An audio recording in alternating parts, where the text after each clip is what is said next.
आज का बाइबल का वचन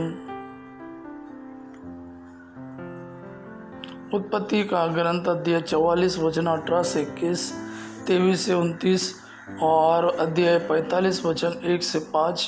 और आज का सुसमाचार सन्मति के अनुसार अध्याय 10 वचन 7 से 15।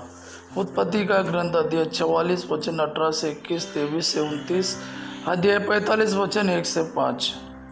यूदा ने यूसुफ के पास जाकर कहा, महोदय, मुझे आज्ञा दे, मैं आपसे एक निवेदन करना चाहता हूँ। आप मुझ पर क्रोध न करें, आप तो फिरौन के सदृश है। महोदय ने हम लोगों से यह प्रश्न किया था कि क्या तुम लोगों के पिता और भाई भी है?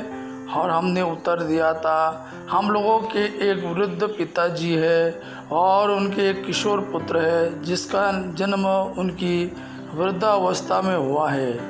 उस लड़के का सगा भाई मर गया है, वो अपनी माता की एकमात्र जीवित संतान है और उसके पिता उसे प्यार करते हैं। आपने हमसे कहा था, उसे मेरे पास ले आओ, मैं उसे देखना चाहता हूँ। यदि तुम्हारा कनिष्ठ भाई तुम्हारे साथ नहीं आएगा तो तुम्हें मुझसे फिर मिलने की अनुमति नहीं मिलेगी। इसलिए हमने आपके दास अपने पिता के पास जाकर उन्हें ये बात बताई। जब हमारे पिता ने हमसे कहा, फिर अनाज खरीदने जाओ, तो हमने उत्तर दिया, हम नहीं जा सकते। जब तक हमारा कनिष्ठ भाई हमारे साथ नहीं हो तब तक हम नहीं जाएंगे, क्योंकि यदि हमारा कनिष्ठ भाई हमारे साथ नहीं होगा तो हमें उस मनुष्य से मिलने की अनुमति नहीं मिलेगी। इस पर आपके दास हमारे पिता ने हमसे कहा, तुम जानते ही हो कि अपनी पत्नी से मुझे 2 ही पुत्र हुए हैं। एक मुझे छोड़कर चला गया और मेरा अनुमान है कि किसी जानवर ने उसके टुकड़े टुकड़े कर दिया है, क्योंकि आज तक मैंने उसे फिर कभी नहीं देखा। यदि तुम इसे भी मुझसे ले जाओगे और यह किसी विपत्ति का शिकार होगा तो तुम मुझ पक्के बाल वाले को शोक से मारकर अधोलोक पहुंचा दोगे। अब यूसुफ अपने परिचरों के सामने अपने को वश में नहीं रख सका और पुकार कर उनसे बोला, सब के सब बाहर जाओ। तो वहाँ कोई और व्यक्ति नहीं था। जब यूसुफ ने अपने भाइयों को अपना परिचय दिया, किंतु वह इतने ज़ोर से रोने लगा कि मिस्रियों ने उसका रोना सुन लिया और फिरौन के महल में भी इसकी खबर पहुंच गई। यूसुफ ने अपने भाइयों से कहा, मैं यूसुफ हूँ, क्या मेरे पिताजी अब तक जीवित है?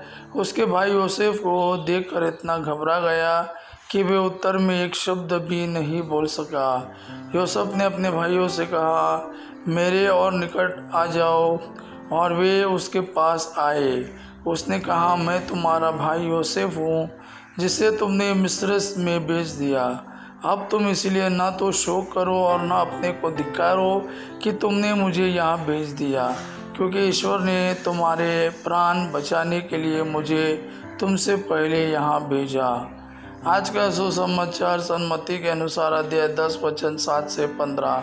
यीशु ने अपने शिष्यों से कहा, राह चलते यह उपदेश दिया करो, स्वर्ग का राज्य निकट आ गया है। रोगियों को चंगा करो, मुर्दों को जिलाओ, कोढ़ियों को शुद्ध करो, नरकदूतों को निकालो। तुम्हें मुफ्त में मिला है, मुफ्त में दे दो। अपने फेंटे में सोना चांदी या पैसा नहीं रखो। रास्ते के लिए न झोली, न 2 कुर्ते, न जूते, न लाठी ले जाओ, क्योंकि मजदूर को भोजन का अधिकार है। किसी नगर या गांव में पहुंचने पर एक सम्मानित व्यक्ति का पता लगा लो और नगर से विदा होने तक उसी के यहाँ ठहरो। उस घर में प्रवेश करते समय उसे शांति की आशीष दो। यदि वह घर योग्य होगा तो तुम्हारी शांति उस पर उतरेगी।